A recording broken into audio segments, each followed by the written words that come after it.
हम लोग CCL में गए। उसके बाद ये महिला थाना का है, उसके बाद फिर ये अनुमंडल पदाधिकारी का है। लेकिन ये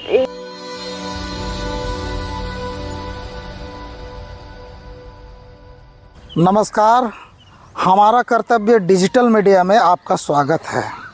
रामगढ़ में मानसिक रूप से बीमार 4 अविवाहित बहनों का दर्द।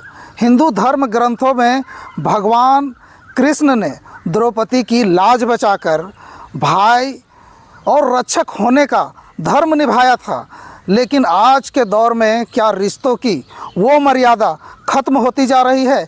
ये सबसे बड़ा सवाल है। मेरा भाई हम लोग मेरे ऊपर और मेरी सविता दीदी के ऊपर में SDO कोर्ट में केस भी किया है। उसके बाद ये लीगल नोटिस भेजा है। उसके बाद ये लीगल नोटिस भेजा है।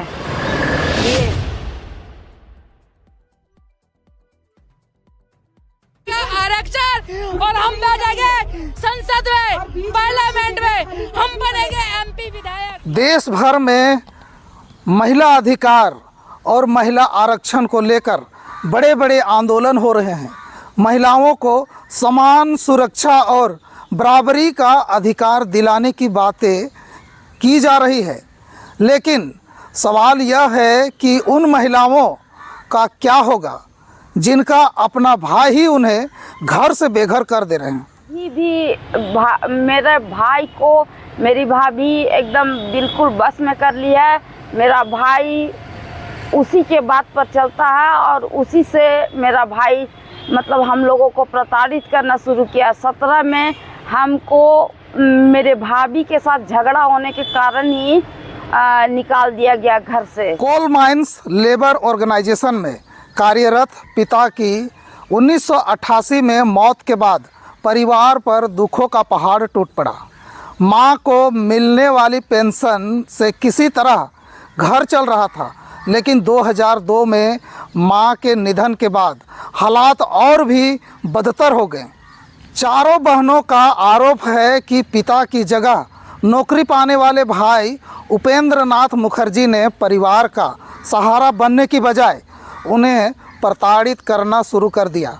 बहनों का कहना है कि भाई और भाभी ने मानसिक, शारीरिक और आर्थिक रूप से इतना शोषण किया कि CCL द्वारा आवंटित क्वार्टर से भी उन्हें बाहर निकाल दिया गया। स्वर्गीय निपेंद्र नाथ मुखर्जी और मेरी बड़ी बहन तो एक्सपायर कर गई, जिसका नाम शिवानी था। उसका शादी हो गया था तो वो किडनी डैमेज करके एक्सपायर कर गई है। मझली बहन का नाम है सविता मुखर्जी, उससे छोटी है सुमिता मुखर्जी, हम हैं इंदिरा मुखर्जी और उसके बाद है मेरा भाई उपेंद्र नाथ मुखर्जी।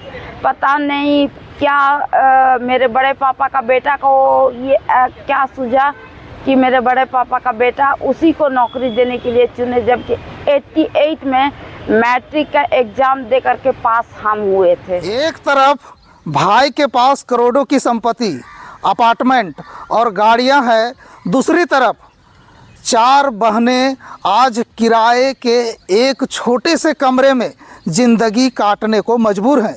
छोटी बहन प्राइवेट नौकरी कर किसी तरह सभी बहनों का सहारा बनी हुई है।